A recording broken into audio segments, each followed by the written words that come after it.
ღმერთმა დაგლოცოთ, ღმერთმა დაგიფაროთ, ღმერთმა გაგახაროთ და გაგაძლიეროთ ქრისტეს მიერ ძვირფასო ძმებო და დებო. სახელითა მამისათა და ძისათა და სულისა წმინდისათა ჩვენთან არის ღმერთი. ღმერთმა გაგახაროთ. ევანგელიის ახარება იყო ძალიან საგულისხმო. და თქვენი ნებართვით არ არის ძელი და წავიკითხავ ხელახლა. თუმცა ჩვენმა მამა დიაკონმა მშვენივრად წამიკითხა უკვე დღეს. ეუბნება მაცხოვარი თავის მოწაფეებს, ესაუბრება ერთ-ერთი მათი დიალოგია გადმოცემული. ხოლო თავად მან თქვა მათ, რა იგნებავს ჩემგან, რაითა გიყოთ თქვენ. ანუ რა გნებავთ, რომ რა გინდათ, რომ გაგიკეთოთ, გავაკეთოთ თქვენთვის. ხოლო მათ თქვეს მას, მომეთ ჩვენ, რაითა ერთი მარჯვენი ჩვენსა და ერთი მარცხენი ჩვენსა დავსხდეთ დიდებასა შენს. ეს არის ზებედეს ძეების, ანუ იოანეს და იაკობის მიმართვა მაცხოვრისადმი, მათი მოძღვრისადმი. იაკობი და იოანე მართლაც გამორჩეული ძმები არიან. იაკობი პირველი აღესრულა მოციქულთა შორის. იოანე ყველაზე ბოლოს. ეს ძმები ერთ-ერთი პირველი მიმდევრები არიან უფლისა. ეს ძმები არიან იმ გამორჩეულ ერთობაში, რომელსაც ჩვენ ხედავთ პეტრე, იაკობი და იოანე, რომელსაც ხედავთ ფერიცვალების დროს, გეციმანიის ბაღში, ყველგან ეს სამეული რაღაც განსაკუთრებულია მოციქულთა შორის, თუმცა თანაბარნი და თანასწორნი არიან, რა თქმა უნდა, ქრისტეს მოციქულნი ჩვენთვის და ეკლესიისათვის. მაგრამ ადამიანები ვართ. თან იაკობი და იოანე იყვნენ მაცხოვრის ნათესავები. ზებედე, ანუ მათი მამა, ზებედეს ძეები ეწოდებათ მათ. მათ მინდა წერილში რამოდენიმე სახელი აქვთ. მათ ბუნებრივი სახელი, რაც თან მოყვებათ, ეს არის ზებედეს ძეები. მათ მაცხოვარმა უწოდა ძენი კუხილისანი, ბან ერგეს.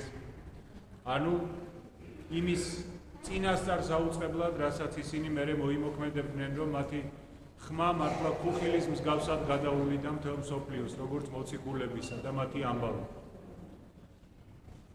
მათ საოცარი გზა გაიარეს მათ და იოანე მაცხოვრის საყვარელ მოწაფედ რომ იწოდება, ღირსი გახდა, რომ ღვთისმშობლის შვილადაც წოდებულიყო, პირად მეორე შვილად. რადგანაც ჯვარზე გაკრულმა მაცხოვარმა, რომელმაც ძალიან სულ რამოდენიმე ფრაზა, სულ 7-ოდე ფრაზა თქვა მაცხოვარმა, როდესაც იგი ჯვარზე იყო გაკრული. თითოეული ეს სიტყვა იმსახურებს განსაკუთრებულ ყურადღებას და განსაკუთრებულ დაკვირვებას. და მაცხოვარმა, რა თქმა უნდა, არც ერთი სიტყვა ამაოდ ჯერ ისედაც არ წარმოთქვა, რადგანაც უფალი ამაოდ და ფუჭად, როგორც ყოველად ბრძენი არაფერს არ აკეთებს და მით უფრო ესეთ ცენტრალურ მომენტში, როგორიცაა ჯვარცმა. და იქაც კი მაცხოვარმა თავისი შვილის მოვალეობა, აი როგორია შვილის პასუხისმგებლობა მშობლისადმი, როგორ ღირსეულად მოიხადა, რომ ჯვარცმულმა ქრისტემაც კი იზრუნა დედაზე. რომ დედა მარტო არ დარჩენილიყო ზრუნველის და ყურადღების მიმქცევის გარეშე და ჯვარცმულმა უთხრა, ცალკე ღვთისმშობელს უთხრა, რომ აჰა, შენი შვილი, შენი ძე იოანეზე მიუთითო. და ცალკე იოანეს უთხრა, რომ აი ესაა მიერიდან დედაში. და ღვთის სიტყვა რაც ითქმება, რა თქმა უნდა, ის შეუვალი ჭეშმარიტება. და იოანე და იაკობი, ზებედეს ძეები, არიან მაცხოვრის ნათესავებიც, რადგანაც ზებედეს ცოლად ყავდა, ზებედეს ცოლი ვინც იყო ერთ-ერთი მენელსაცხებლე დედა. სალომე, ანუ დედა მათი, დედა იოანესი და იაკობისა, იყო მართალი იოსების ერთ-ერთი ასული, ერთ-ერთი ქალიშვილი. მართალი იოსები ვიცით, რომ მაცხოვრის რჯულიერი მამა, ანუ რჯულის თანახმად მაცხოვრის დისშვილები გამოდიოდნენ ესე. ძალიან ახლობლები არიან ქრისტესი და როგორც ჩანს, აი ამ ახლობლობამ და ნათესაობამ მათ გადააწყვეტინათ განსაკუთრებული სათხოვარით მისვლა უფალთან, მათ მოძღვართან, რომელიც მანამდე მათ უქადაგებს თუ წინა ნაწილი რაც არის, ამ ამბამდე ნაწილი რაცაა სახარებისეული, რომ ძე ღვთისა, ძე კაცისა, როგორ განდიდდება, როგორ დაიკავებს იგი თავის ადგილს, რას გააკეთებს იგი კაცთა და ხალხთა შორის და როგორ ჩანს აი ეს ადამიანური სურვილები განდიდებისა და სხვისთვის წინ გასწრებისა და რაღაცის მიღწევისა თუ გაჯიბრებისა არავისთვის უცხო არ არის. აი კიდე ერთხელ ხედავთ თვით ესეთი გამორჩეული მოციქულებიც კი რას იზამენ. მივლენ და ფაქტობრივად ბიძას მაცხოვარს სთხოვენ რომ მომეც ჩვენ რაითა ერთი მარჯვენი ჩვენსა და ერთი მარცხენი ჩვენსა დავსვდეთ დიდებასა შენს. ანუ შენ რო დიდებული გახდებიო და ამბობ რომ მალე იქნები დიდებული. ქრისტემ თავის დიდებულება უწოდა თავის ჯვარცმას. მაგრამ ესენი ხო ამას ვერ იგებენ. მაცხოვარმა დიდებულება უწოდა იმ ყველაფრის აღსრულებას, რისთვისაც იგი ამ ქვეყნად მოვიდა, რისთვისაც მან თავი დაიმდაბა, რისთვისაც მან ზეცა დატოვა, რომ თავისი თავარი მოვალეობა, თავისი ქმნილების გვირგვინი ადამიანი გამოეხსნა. და აი ეს საქმე არის წოდებული სწორედ დიდებულებად. რადგანაც მაცხოვარმა, ღმერთმა, როგორც პასუხისმგებელმა, პასუხისმგებლიანმა, მოყვარულმა, შემოქმედმა და დამბადებელმა ჩვენმა არ მიგვატოვა. საკუთარ ქმნილებას ბოლომდე მიხვა. როგორც არაერთ გზის არის წმინდა წერილში ნახსენები, რომ მაგალითად ქვრივი ქალის დიასახლისის ამბავი, რომელიცო დაკარგავსო მაგალითად დრახმას და აღანთისო ჭირაღდანი და ეძიებს გულმოდგინედ. ეს ქალი ეკლესიის სახეა წმინდა წერილში. ისევე როგორც წყემსი კეთილი, რომელიც დატოვებს 99 და წავა და გულმოდგინედ ეძებს იმ ერთს. აი ასევე ის ერთი ყველა ჩვენ ვართ და მოვიდა უფალი, თავი დაიმდაბლა და თქვა რომ ეს არის დიდებულება, ეს არის გმირობა და ამათ ეს არ ესმით. და ესენი თხოვენ რომ შენ რო დიდებული იქნები, შენ მარჯვნივ და მარცხნივ გვამყოფებ. ფაქტობრივად ჯვარცმას ეპოტინებიან ისე რომ თვითონაც არ იციან. და მაცხოვარი პასუხობს მათ არა იცით რა საითხოვთ, თქვენც არ იცით რა სამთხოვთ. ძალგიცა სასუმელსა რომელსა მე შევსვამ შესმად და ნათლისღებასა რომელსა მე ნათელ ვიღებ, ნათლისღებად სასმის რომელსაც დავლევ, შეძლებთ რომ თქვენ დალიოთო? სასმისი რატო იწოდება ამას? გახსოვს გეციმანიის ბაღშის რო ლოცულობს უფალი. სასმისი ამარიდეოთ ხოლს მამას. თითოეული ტერმინიც ხშირად სხვა რაღაცის სიმბოლოა ხოლმე. ვიცით რომ სიკვდილით დასჯაც ბევრნაირი არსებობდა იმდროინდელ სამყაროში. და სიმბოლოების სამყარო იყო საერთოდ ის, მით უმეტეს აღმოსავლეთი და მით უმეტეს დიდებულება. და ვიღაცისთვის თავის მოკვეთა იყო წესი, სხვანაირი დამნაშავისთვის, უმძიმეს დამნაშავეებისთვის ჯვარცმა, ქურდისთვის ხელის მოკვეთა, ვიღაცისთვის ენის მოკვეთა, სხვადასხვანაირი სასჯელი ეკუთვნოდათ ადამიანებს. ეს არ იყო ისე, რომ ვისაც რა მოეხასიათებდა. და სასმისი რა იყო? სასმისი მეფეებს, უფლისწულებს, ან საზოგადოების მოძღვრებს ეკუთვნოდათ ხოლმე. შხამიან სასმის როცა მიადგნენ. ანუ მეფეს რო კლავდნენ, უფლებას აძლევდნენ, რომ მეფურად, ასე ვთქვათ, აი თასით ხელში თვითონ დაელია თავისი სასმის. ფაქტობრივად, აი სოკრატე ვიცით, ისიც საზოგადოების მოძღვარი იყო მასაც მისცეს, თვითმკვლელობა მიუსაჯეს, ოღონდ ფიალა მიართვეს, თვითონ უნდა დაელია თავისი შხამი. ეს იყო ბოლო პატივის მიგება, ასე ვთქვათ, იმდროინდელი ხალხისათვის, მაგრამ ეს იყო გასაგების სიმბოლო. სასმისზე როცა არის საუბარი, ფიალაზე როცაა საუბარი, ეს იგულისხმება. შხამიანი ფიალა. სიკვდილის ეს თითქოს და კულტურული და პატივსაცემი არის. და მაცხოვარი ეუბნება ზებედეზეებს, რომ რას მთხოვთ? თქვენ შეგიძლიათ ის სასმისი დალიოთ, რომელსაც მე დავლევო? ანუ შეგიძლიათ იმ სიკვდილით მოგდეთ, რომელიც მთელი კაცობრიობის ცოდვებს თავის თავზე აიკიდებსო? და ჯვარცმულიც კი იტყვის, რომ მიუტევო უფალო, რადგანაც არ იციან გასაკეთებენო? თქვენ შეგიძლიათო მიიღოთ ის ნათლისღება, რომელსაც მე ნათელ ვიღებ, ნათლისღებათო? ნათლისღებას უწოდებს თავის ხელახალ დაბადებას. იმ გამოგწყინვებას აღდგომის სინათლისას, რომელმაც თავისი დარაჯებიც კი ძირს დასცა, რომელი ჯარისკაცები გუშაგად დაყენებული და იერუსალიმის ტაძრის მსახურები, რომლებიც ასევე მეორე წყება დარაჯებს წარმოადგენდნენ იქ. ხოლო მათ რქვეს მას, ძალგვიც, კი, შეგვიძლია. აი როგორ ვეპოტინებით ხოლმე ზოგიერთ ცხოვრებაში, რაღაცას ოღონდ მივახციო. კი, შეგვიძლია. ხოლო იესო თქვა მათ, სასუმელი სამე, რომელსაც შევსვამ სვად და ნათლისღებაი, რომელიმე ნათელ ვიღო, ნათელ იყო. სამე ნიშნავს თითქოს. თითქმის თითქოს ძველ ქართულში. ანუ დაეთანხმა ფაქტობრივად მათ მაცხოვარი და უთხრა რომ თითქოს იგივე სასმის შესვამ, რომელსაც მე შევსვამ და თითქოს იგივე ნათლისღებით ნათელ იღებს, რომელსაც მე ნათელ ვიღებ. და აღსრულდა კიდევაც ეს სიტყვები, ეს წინასწარმეტყველება. იაკობი პირველი აღესრულა მოწაფეთა შორის, თავი მოკვეთეს მას და იოანე ბოლო აღესრულა, თუმცა საშინელი ტანჯები გაიარა მან, ცხელზეთში ჩაგდება და ასე შემდეგ და ის ნათელღება ნათელი იყო იოანე მოცას. აღსრულდა ეს სიტყვებიც უფლის. რაკიღა გინდათ, თუ გეშინიათ, გექნება. თითქმის იგივე გექნება. ხოლო დაჯდომა იმ მარჯვენით ჩემსა და მარცხენით არ არის ჩემი მიცემა, არამედ ვიეტ და განმზადებულ არს. ვიეთ და განმზადებულ არს. თითქოს უნდა შევხვდეთ რაღაცას ამბობს უფალი, რომ მას არ შეუძლია არა აქვს რაღაცა, რაც ჩვენ შეიძლება მოგწეს. რომ ეს ჩემი მოსაცემი არ არისო, ვინ იქნება ჩემ მარჯვნივ და მარცხნივ, ესო უკვე გამზადებულია მომის.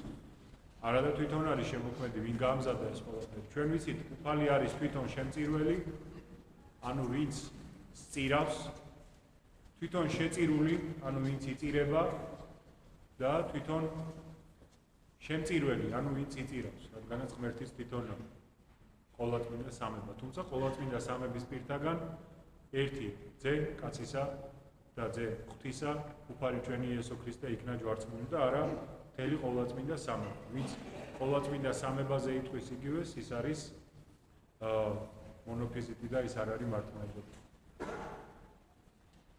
აქ რას ამბობს უფალი? მის მარჯვენით და მარცხენით ვინ დაიკავა ადგილები? ორმა ავაზაკა. და იმ დიდებაში კიდე, რომელსაც იგი ზეცაში დაიმკვიდრებს და ფაქტობრივად რო ეუბნებოდა მაცხოვარი მათ, რომ ჩემ მარჯვენით და მარცხენით დასხდებით და ისრაელის 12 სამყაროზე დაждდებით და თქვენ გაჟდით მთელ ისრაელს, ანუ მთელ რჩეულ ღერს, აქ ის კი არ იგულისხმებოდა, რომ ამ ქვეყნად მსაჯულები უნდა ყოფილიყვნენ. ეგ იგულისხმება, რომ მოწაფეები იქნებიან უფალთან ერთად მსაჯული, როგორც ეკლესიის დამაარსებლები. უფალმა ასე ინება, რომ ჩვენ ეკლესიას ქვია ერთი წმინდა თვისებები როა ჩამოთვლილი წამში, რასაც ვამბობთ, კათოლიკე, ანუ საყოველთაო და სამოციქულო ეკლესია. რატო? იმიტომ რომ მოციქულთა ღვაწლით იქნა იგი და გავრცელებული და მოციქულთა ძვლებზე და სისხლზე ამართლა დაფუძნებული ქრისტეზე, როგორც კლდესთან ერთად. აქედან გამომდინარე, მოციქულებს ექნებათ უფლება, რომ განიკითხონ ეკლესია, როგორც თავის მიერ დაფუძნებული. ჩვენც მათი შვილები ვართ. ჩვენ ხო ისევ ვიტყულობთ. აი ერთი გამოთქმა მიყვარს ძალიან, ბევრჯერ მიხსენებია. ღმერთს ყავსო შვილები, მაგრამ არ ყავს შვილიშვილები. აი ესეა მართლა. ყოველი თაობა, იმიტომ კი არა, რომ შვილები უნაყოფო არიან, იმიტომ რომ ყოველი თაობა ქრისტიანებისა იგივე პირველი თაობაა. ერთხელ ცხოვრობთ, ორჯერ არავინ არ ვიბადება. და ჩვენც შვილიშვილები და შვილთა შვილები კი არა ვართ. ისევ შვილები ვართ. ისევ ის პირველი თაობა ვართ. ისევ ის ნათანაელი ვართ, ის იაკობი ვართ, ის პეტრე ვართ, ის იუდა ვართ, ის იაკობი ვართ, ის ანდრია ვართ, ის ეჭვიანი თომა ვართ, ყველა ვართ. ვინც კი აი აქ არის ნახსენები. ისევ ისე დადის უფალი და ვიღაცას საბაჟოზე ეძახის, ვიღაცას ქუჩაში ეძახის, ვიღაცას სამკერვალოში ეძახის და ასე შემდეგ. ამიტომაც აი ეს არის ძალიან მნიშვნელოვანი საგულისხმოდ გასათვალისწინებელი, რომ ეს მარჯვენით და მარცხენით არა არჩევნა მიცემა, არამედ ვიერთ და გამზადებულ არს. ეს უკვე მზად არის, რაც იქნება. უფალი უკვე ემზადება საკუთარი ჯვარცმისათვის. როგორც მსხვერპლი. ჩვენ აი ნებისკვირაში კიდევ ვისაუბრებთ ხოლმე ამაზე, ისე დატვირთული კვირაა ნებისკვირა და ჩვენ ვიცით მაცხოვრის სამჯარო, ხო იგი როცა შეიპყრეს, წაიყვანეს ერთგან ანანია მღვდელმთავართან, ანა მღვდელმთავართან, მერე კაიაფასთან, მის სიძესთან, მერე ჰეროდესთან, მერე უკან დააბრუნეს, მერე მასთან პილატესთან, მერე შეიყვანეს, გამოიყვანეს. ჩვენ რომ ნახოთ როგორი იყო სამსხვერპლო ცხოველის გატარების წესი იერუსალიმში, როგორ უნდა ეტარებინათ, წესები ქონდა ძველადღმას თავისი, როგორ უნდა წამოეყვანათ, როგორ უნდა განებანათ, სად უნდა გაეჩერებინათ, სად უნდა დაეჩოქებინათ, სად უნდა მერე ყელი გამოეჭრათ მისთვის თუ ასე შემდეგ, ნახავთ რომ ქრისტემ ფაქტობრივად ეს გზა მათთვის გაუგებრად ისე გაიარა, როგორც სამსხვერპლო ტარიგი. ივანემ ამიტომ იწინასწარმეტყველა ნათლისმცემელმა, რომ აჰა ტარიგი ღვთისა, რომელიც აღიხვამს მთელი სოფლის ცოდვებს. იგი რომ იდგა და რაღაცა პასუხს არ სცემდა ვიღაცებს, იქ ჰეროდეს, ანტიპას თუ მღვდელმთავარ სამჯავროს. ეს წესი იყო, რომ გზის რაღაცა მონაკვეთში ცხოველი თუ დაიბღავლებდა, სამსხვერპლოდ აღარ ჩაითვლებოდა და უკან გაყავდა. ყველაფერი აღასრულა მან ისე როგორც ჯული ითხოვდა. ისე როგორც ნამდვილი შესაწირავი მოიკითხებოდა. და აქაც ყველაფერი მზად არისო სამსხვერპლოდ უკვე და თქვენ დამშვიდითო თავის მოწაფეებს ასწავლეს. ჩვენც ხო ესე ვართ, ჩვენც არ მშვიდდებით ხოლმე რაღაცეებს. ჩვენს ბობოქრობთ ეკლესიის საქმეებზე, ქვეყნის საქმეებზე, ოჯახის საქმეებზე, ჩვენი სულის საქმეებზე, საკუთარ თავზე თუ სხვაზე. განა იმიტომ რომ არ უნდა ვიბობოქროთ. უნდა ვიბობოქროთ, აბა ცოცხალი ადამიანი მკვდარი ხო არ იქნება, მაგრამ ისე უნდა ვიბობოქროთ, როგორც ღმერთის მოსაწონად, თორე ვეზუვით რომ ამოვიფრქვეთ, მაინც არაფერი არ გამოვა. მაინც არაფერი არ გამოვა. იმიტომ რომ უფალმა თვითონ თქვა, ჩემ გარეშე ვერაფერს ვერ გააკეთებ. და თუ ადამიანი ღვთის ცნებებს არ დაუგდებს კურს, თუ ადამიანი ყველაფერში იმ ფიქრს არ გაატარებს ძაფად, რომ ღმერთის მოსაწონი რა არის და ღვთის საწყენი არ გავაკეთო რაღაცა. და თუ ადამიანი იმ სამი საღვთო-სათნოებიდან, რაც არის რწმენა, იმედი და სიყვარული, რომელიმეს დაკარგავს, მათ შორის იმედს და იფიქრებს, რომ დღეს დამთავრდა ყველაფერი და ხვალ აღარაფერი აღარ იქნებაო, რა თქმა უნდა, ეს ადამიანი რაღაცას ისე ხარისხიანად ვერ გააკეთებს, როგორც გასაკეთებელია. არადა ისევ მოციქულებმა გვასწავლეს. პავლემ გვითხრა, ყოველივეს შვენიერად იქმოდოთ. ანუ ლამაზად გააკეთეთ, ლაზატიანად, აი მარილ მოყრილად გააკეთეთ, რასაც გააკეთეთ. და არა ისე ბოდიში და ძაღლმადურად, რომ აჰა და რაღაცა და თუ აკეთებ, გააკეთებ, თუ არ აკეთებ და იყავით წყნარად ნუ გაიჯოჯობთ. ეს მარა ესე 10 იწყეს რისხვა დიაკობისა და იოანეს. იმ დანარჩენმა 10 მოციქულმა გაიგო ეს ორი რას ჩალიჩობს. რას ცდილობენ ესენი? ეს ორი ძმა როგორც ცდილობს რომ ისი ყველაზე ახლო ადგილები ამ წარმოიდგინეთ მეფე იქნება და მეფის მარჯვენა და მარცხენა ხელი პირველი კაცები როგორ უნდა გახდნენ ესენი და ამ 10-მაც დაიწყო ბობოქრობა. და იწყეს რისხვადო, პირდაპირ ასე წერია. ხოლო იესო მოუწოდა და თქვა მათ, უფალი როგორც ყოვლის მცოდნე და გულთა მხილავი, ხედავს, სულ არ იცის რომ ისინი ბობოქრო არ იცის რა, ანუ არ უნახავს, მაგრამ ყველაფერი ხო იცის, იცის რომ ისინი უკვე აბობოქრდნენ და ყველას დაუძახა თავისთან. არა უწყითა და ეუბნებათ. უწყითა რამე თუ რომელნი იგი გონებენ მთავრად წარმართა, უფლებენ მათზე და დიდ-დიდნი მათი ხელმწიფებენ მათზე და როგორ არისო წარმართების წესი? მათ შორის უფრო ძლიერი, უფრო დიდი ის არისო მათი უფროსი. ის არის მათზე ვინც მძლავრობს, მათ ვინც მართავს და ასე შემდეგ. ხოლო არა ეგრე იყოს თქვენ შორის. თქვენ შორის ასე არ უნდა იყოს. არამედ ეს იმას კი არ ნიშნავს, რომ ყველაზე კოჭლი მოვაქციოთ დავშეკაც. არა, ეს სხვა რაღაცას ნიშნავს. არამედ რომელსა უნდეს დიდყოფაი თქვენ შორის, იყოს იგი თქვენდა მსახური. ანუ სხვა რაღაცაა თქვენ შორის მნიშვნელოვანი და დიდებული. ვისაც უნდა რომ მართლა თქვენს შორის იყოს ყველაზე დიდი და მთავარი, ის იყოსო თქვენი ყველას მსახური. როგორც თვითონ გააკეთა ეს, მოვიდა, იყო ჩვენი მსახური, ფეხი დაუბანა, ვიქადაგა, უგვარჩინა, ერთი სამაგიერო, ერთი მისხალი მადლიერება არ მიუღია. მსახური რო ყავს, ხელფასს იღებს, უფასოდ ჭამს, უფასოდ იცმევს, რაღაცა ცხოვრობს, ჭერი აქვს შენგან მიცემული შეიძლება. ერთი არაფერი ქრისტე ღმერთს არ მიუღია ჩვენგან, ხო? ჩვენგან რამე მიიღო ქრისტე მუმადურობის გარდა? არაფერი. თვითონ იყო არათუ მსახური, არამედ მონა ჩვენი. ინება ეს ზუსტად ამ მაგალითის საჩვენებლად, რომ ვისაც უნდა თქვენ შორის იყოს დიდი, იყოს იგი თქვენთვის მსახური. და რომელსა უნდა თქვენ შორის პირველ ყოფაი, იყოს ყოველთა მონა. რამე თუ ძეკაცისა არ ამოვიდა, ვით არ მცა იმსახურა, არამედ მსახურებად და მიცემად სულითვისი სახსრად მრავალ. აი ეს არის ძალიან მნიშვნელოვანი. მოვიდა იმისათვის, რომ თავისი სული მიეცაო სახსრად მრავალ. ანუ მრავალის გადასარჩენად, მრავალის საშველად. ბევრს აი ამასაც როგორც ყველა სხვა ნათქვამს კარგად გაგება უნდა, რომ იყოს იგი ყოველთა მონა, იყოს იგი ყველას მსახური.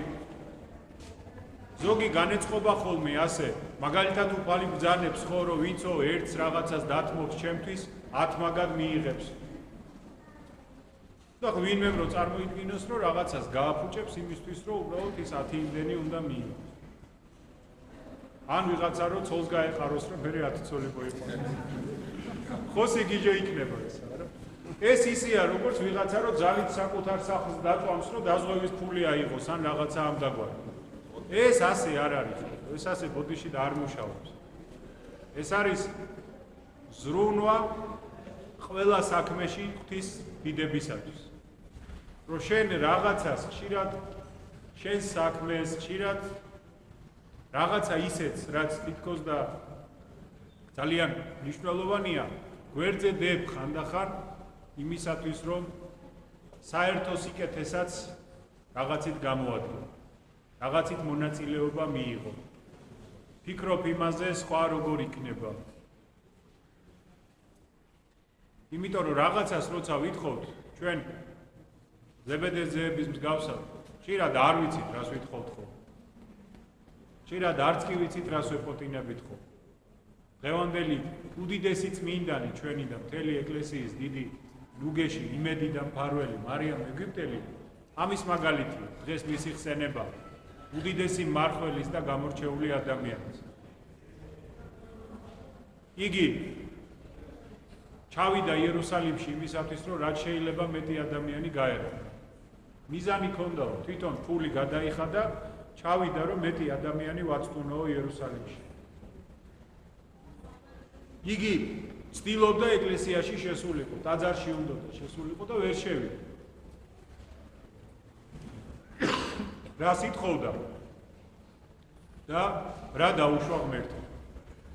რომ მან მომდევნო 10 წლეულები, თითქმის 40 წელი გაატარა სულ სხვანაირად და ის ადამიანი, რომელიც თვითონ იყო გარყვნილების ფსკერზე და თვითონ არათუ თვითონ იყო ამ უბედურებაში, არამედ მთელი შეგნებით და მთელი არსებით ცდილობდა სხვები გაეთხვარა და სხვები დაეყუპა კიდე, იქცა ჩვენთვის გამარჯვების და ძალის ნიკუში. აი ეს ერთი ქალი, ერთი ადამიანი, რომელმაც მარტო გაატარა 40 წელიწადი. საოცარ ფიცხელ ღვაწლში და არც დაუმაღავს, როცა იმ ბერმა ზაქარიამ, რომელსაც დღეს ვიხსენიებთ, კითხა, როგორ ერეუდიო ნებებს ვარ გებრძოდნენო და ისე მებრძოდნენო, როგორც ძვინ მარე ვეფხვებიო და ლომებო. მაგრამ გაუძლო ყველაფერს, გაუგო იმ სიხარულისთვის, რომელიც მან იგრძნო. იმ მადლისთვის, რომელიც მან იგრძნო, როცა ტაძარში ვერ შევიდა. იმ ზიარებისთვის, რომელსაც იგი ელოდა და ცხოვრების ბოლოს სულ ერთადერთხელ მიიღო მან, ისევე მამა ზაქარიასთან. ამიტომ ჩვენც არ დაგვავიდეს წმინდა მამების სიტყვები, რომ ყოველი ადამიანი ერთი წამის მიაფთენდით რომ იგრძნოსო ჯოჯოხეთის ტანჯვა, მთელ ცხოვრებას ცოდვის გარეშე გაატარებდა, ოღონდის მეორედ აღარ გამოსცადოს, ოღონდის მეორედ აღარ ნახოს და აღარ იგრძნოსო. და ყველაზე თავდადებული მოღვაწე იქნებოდა. და ანალოგიურად ამბობენ ისევ მამები, რომ ამაზე ბევრად უფრო გულმოდგინე ესაა შიშის გამო რომ მოღვაწეობ, ოღონდის უბედურება არ დამემართოს, იქ არ მოხდება. ამაზე 10-ჯერ უფრო თავდადებული იქნებაო ნებისმიერი მოღვაწე, ვინც ერთი წამით მაინც იგრძნობსო სამოთხის ნეტარებასა და სიხარულს. რომ ოღონდაც იმას მიაღწიოს და ყველაფერ დანარჩენზე უარს იტყვისო ადამიანი. ღმერთი ამაშიც არ არის მოძალადე. ღმერთი არც ზედმეტ ტანჯვას გვაგრძნობინებს, არც ზედმეტ ლხინს გვაგრძნობინებს. იმიტომ რომ რაღაც საშუალოა ეს სოფლი. იმისათვის რომ ამ შიშით, ან ამ ნეტარებით, ან მოსყიდულნი არ ვიყოთ, ან მონასავით შეშინებული არ ვიყოთ. ჩვენ თავისუფალნებით უნდა გადავწყვიტოთ. ბოლო-ბოლო ვისი მეგობარი გვინდა ვიყოთ. გვიყვარს თუ არა საკუთარი თავი. გვინდა თუ არა მართლა მარადიული გადარჩენა. ღირს თუ არა ადამიანის ცხოვრება იმაზე მეტი, არის თუ არა თვითონ ადამიანი იმაზე უფრო მეტი ძვირფასი, ვიდრე ეს ჩვენი ყოველდღიური გადი-გამოდი. ღვთის მადლით ყველაფერს ეშველებათ. ყველაფერი დალაგდებათ. თავარია ადამიანმა არასოდეს არ დაივიწყოს თავარი საქმე. როგორც უფალმა გვაკურთხა, რომ პირველად ეძიებდეთ სასუფეველსაც 1000-ა და ესე ყოველი შეგეძინოთო თქვენ. სხვანაირად არაფერი არ გამგო. სასუფეველსაც 1000-ა და სიმართლესა მისცა და ესე ყოველი შეგეძინოთო თქვენ.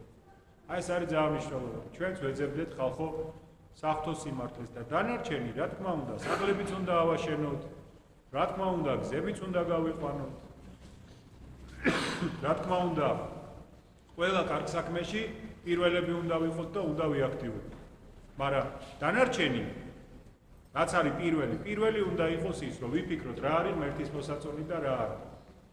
სხვანაირად არაფერი არ გამოდის. იმიტომ რომ თუ კი ადამიანი საკუთარ სულს დაკარგავსო, რითი იზღვევსო, ამბობს უფალი. თუნდაც მთელი მსოფლიო შეიძინოსო მის სამაგიეროდ. სულის ნაცვალი, სულის მაგიერი რა იქნება? ამიტომ გაუფრთხილდეთ ხალხო ჩვენ სულს. არავინ არ გავაბატონოთ ჩვენ სულზე. უფალიც არ კადრულობს ამას. მართლა ყოველთა მეუბნება. უფალი გვეუბნება, რომ თქვენ იყავით ჩემი მეგობრები. და ვიყოთ ჭკვიანები. დავით მეფსალმუნი ამბობს, მატლი ვარ და არა კაცი. რა მართლა მატლია დავითის ხელა მეფე წინასწარმეტყვი. ეს არის განცდა საკუთარი ცოდვების. ესევეა ხალხო, ჩვენც ვეცადოთ ვიყოთ გულიანები და ვიყოთ წესიერი. შეგვეციოს მარიამ ეგვიპტელი, შეგვეციოს ყველა წმინდა და უფლის მადლი და წყალობა, რომელიც უხვად გვეძლევა, არ დაგვეტოვოს და შეგვერგოს მადლიერებით. დღეს საღამოს 4 საათზე გვექნება ისევ ლოცვა, ხვალდილით სადღესასწაულო წირვა, ხარების დღესასწაული დგება და სიხარული არ დალეოდეს ჩვენს ქვეყანას, ჩვენს დედა ეკლესიას, ჩვენს ოჯახებს უფლის მადლით. სამშაბათს იქნება ისევ ლოცვა, 4 შაბათს წირვა, 4 შაბათს პირველ შეწირვლის ლიტურგია, 5 შაბათს პარაკლისი, პარასკევს ლოცვა, შაბათს წირვა, შაბათს ლოცვა, კვირას წირვა, ოღონდ იქითა შაბათი და კვირა უკვე არის ლაზარეს შაბათი, ლაზარეს ალგინების შაბათი, დიდმარხვა მთავრდება ჩემო ბატონო ერთ კვირაში, დღეისწორს. და უკვე არის პაცხორის დიდებით შესვლა იერუსალიმში, ანუ ბზობა. მორჩება დიდმარხვა ბზობით და დაიწყება ვნების კვირა. დაიწყება ვნების კვირა, რომელიც ყველაზე მნიშვნელოვანი პერიოდია ჩვენთვის, ქრისტიანთათვის და ვნების კვირის ყოველ დღეს ეწოდება დიდი ორშაბათი, დიდი სამშაბათი, იმიტომ რომ ყოველი დღე არის აღსრულება იმ სვერპლისა, რომელზეც დღეს ცოტა და მოკლედ ვისაუბრებთ. ჩვენთვის გამოსახსნელად რაც ინება და დაუშვა ღმერთი.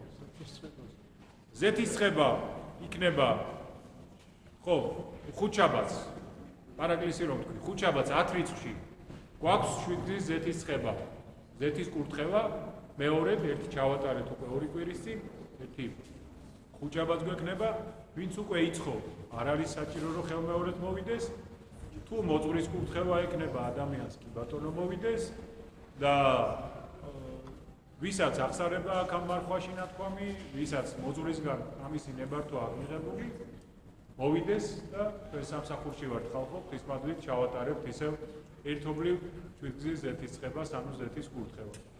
გარდა ამისა, მე მინდა ყველას მოიხსენოთ. ეხლა ჯერ არ იქნება ალბათ ჩატარებული ის ნაწილი მსახურებისა დროის მხრივ. არა, ალბათ წუთი-წუთზე შეიძლება ამ წუთას ტარდება. 10 საათზე 10-ის მერე უნდა დაცნებულიყო მსახურება. დღეს ჩვენს ტაძრის მსახურს დათო ხმალაძეს, რომელიც მედავითნეც არის და მგალობელიც არის ხოლმე ჩვენი, დღეს მისი უწმინდესობისა და უნეტარესობის კურთხევით ბოლნიში აკურთხებენ დიაკვნად. შეუერთდება ღვთისმსახურთა რიგებს. დავითიც და მოიხსენიეთ თქვენ ლოცვებში, რომ ღმერთმა მშვიდობით, ღირსეულად, პატიოსნად წმინდა დატარებინოს ღვთისმსახურის ჯვარი და სახელი.